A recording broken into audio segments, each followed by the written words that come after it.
Você vai assistir, a partir de agora, a programação religiosa do seu canal 10. Pois o Deus da montanha é o mesmo do vale, não deixa só, velando está, nas tristezas, nas lutas, nos piores momentos, em suas mãos segurando estará. Queridos, estamos de novo com o nosso programa no ar, Escalando Montanhas. A Igreja Presbiteriana Maranata de Fernandópolis deseja a você as mais ricas e preciosas dádivas de Deus, para você, para sua família, em todos os aspectos. Nós trabalhamos por isso e nós oramos por isso. Por isso nós oramos pela cidade de Fernandópolis, toda essa região, e oramos pelas famílias, pelas pessoas que dirigem essa terra, que têm responsabilidades, pessoas que têm encargos importantes, que cuidam. Às vezes eu vejo o SAMU, que tem um trabalho excepcional de cuidado com pessoas, polícia, que vai nas casas tentar resolver coisas difíceis de famílias, médicos e tantas pessoas. Que Deus abençoe cada um dessa terra. Cada um. Deus, nós oramos por cada um dessa terra, agora, Senhor, agora, nesse instante, sobre a nossa terra, é o nosso quintal, o lugar onde vivemos. Seja abençoado de Deus em nome de Jesus. Amém. Amém. Vamos ler Lucas 14, de 1 a 6. Eu te chamo para ler comigo. Lucas 14, de 1 a 6. Vamos lá. Aconteceu que ao entrar ele num sábado na casa de um dos principais fariseus para comer pão, eis que o estavam observando. Ora, diante dele se achava um homem hidrópico. Então Jesus, dirigindo-se aos intérpretes da lei e aos fariseus, perguntou-lhes: é ou não é lícito curar no sábado? Eles, porém, nada disseram. E tomando-o, o curou e o despediu. A seguir lhes perguntou: qual de vós, se o filho ou o boi cair num poço, não o tirará logo, mesmo em dia de sábado? A isso nada puderam responder. Aí nós lemos essa passagem. Nós havíamos lido sobre a cura de uma mulher que estava enferma há 18 anos. Que Satanás trazia escravizada há 18 anos, presa há 18 anos. E Jesus curou essa mulher no sábado. E foi achincalhado, Os fariseus ficaram horrorizados com essa história, mas Jesus não temia. Não, ele não temia. Para ele morrer ou viver, é estar com o Pai.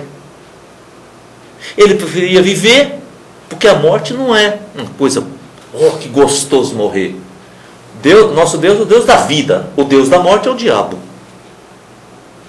Você diz: mas nós morremos. Sim, eu sei, é um outro assunto, mas o Deus da morte é o diabo. Você não tenha dúvida disso.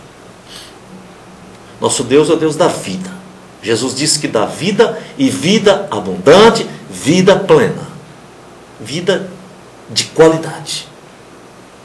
Porque Deus é o Deus da vida, Pai do nosso Senhor Jesus Cristo. O Espírito Santo traz a vida abundante para nós. Tudo bem. Agora esse capítulo 14 começa com a história da cura de um hidrópico. Esse sujeito, acho que tinha as pernas inchadas, os braços, partes do corpo, entende? Assim, a doença a palavra grega, ela não tem o mesmo significado dos nomes das doenças de hoje, mas a gente entende isso.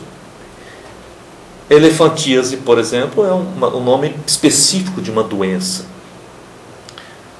Então ele tinha membros inchados, coisas assim, talvez até barriga também, mas ele era hidrópico, ele tinha inchaço, água, né? E aconteceu que quando Jesus, num sábado, entrou na casa de um fariseu, olha isso aqui, um dos principais fariseus, ele entrou na casa desse homem, um dos principais fariseus, para comer pão. Tem hora que eu penso que Jesus parece que cutucava a onça com vara curta, né? Não sei. Ou talvez esse fariseu cresce em Jesus, porque nem todo fariseu era hipócrita e era falso e era mau. Não, alguns não. João conta de um que de noite foi ter com Jesus, Nicodemos, e esse era também alto entre os fariseus. Foi de noite, talvez até para não ser visto. Tudo bem, mas ele foi. E esse aqui recebeu Jesus para comer pão. Mas diz que as pessoas que estavam ali ficaram observando o que ia acontecer. Parece que naquela época não havia muita assim, não fechava a porta, entende? Ficava bem aberto. E as pessoas que estavam ali estavam para observar. O que vai acontecer? Vamos ver hoje o que vai acontecer. A situação era grave. A época que Jesus viveu, queridos, aquela época que ele viveu na Palestina, ele viveu ali 33 anos, um pouco mais, acredito. Ninguém sabe exatamente, mas foi mais ou menos isso. A Palestina ficou assim, como que... Você já viu assim quando as abelhas estão voando e procurando um lugar para fazer a nova morada?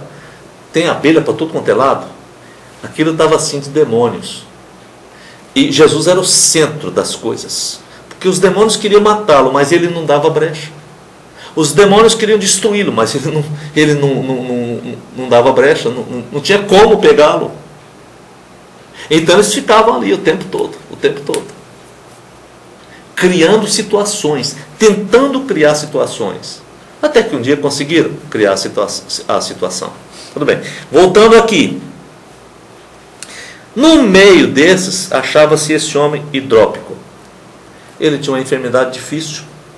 E acredito que até muito dolorida. Ela é muito difícil. Jesus não curou esse homem. Ele olhou para os intérpretes da lei, para os fariseus. Então ali muitos líderes estavam ali. E Jesus olhou para eles e fez uma pergunta: é lícito ou não é lícito fazer uma cura no sábado? O que vocês acham? Perguntou para os manda-chuva da religião judaica. É lícito ou não é lícito curar um doente no sábado?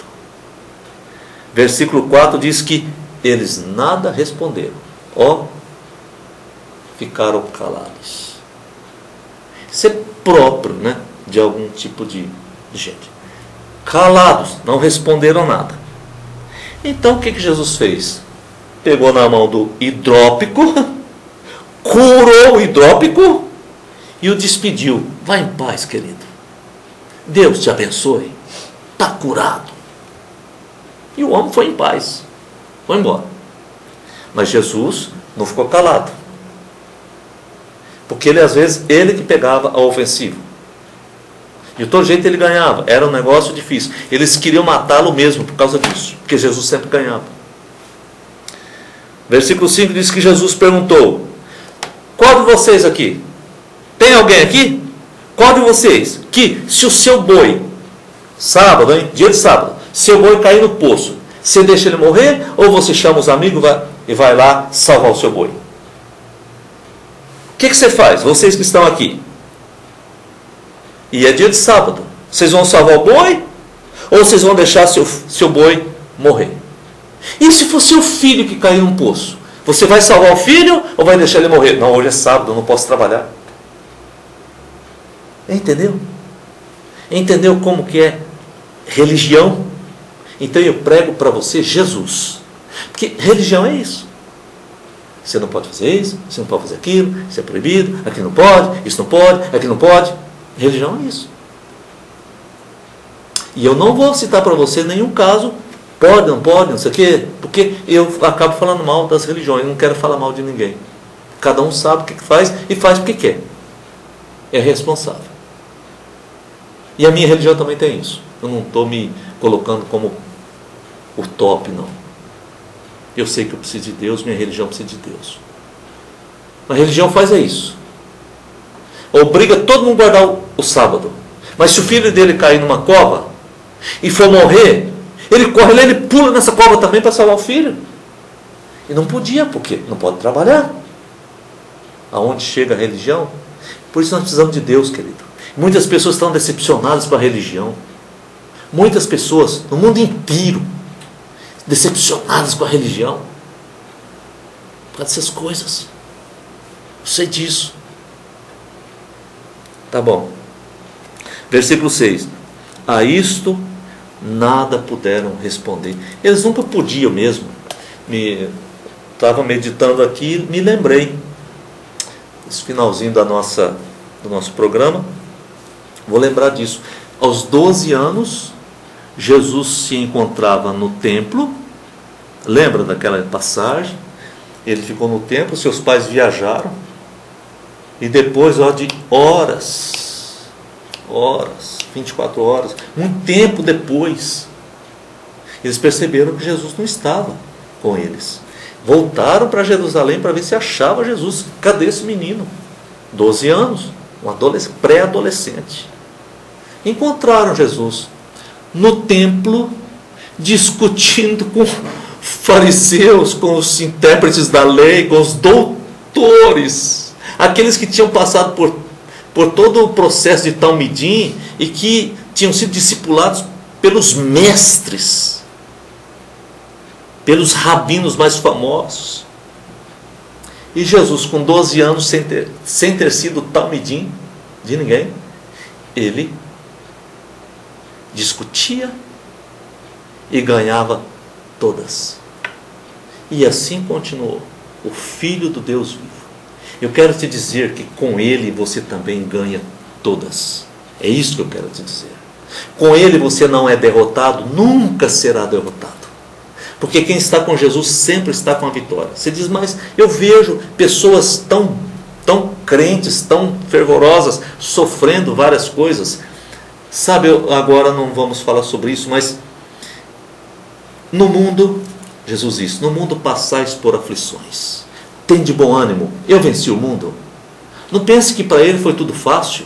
Ele fez um jejum de 40 dias, o diabo cercando ele ali 24 horas, no deserto, 40 dias.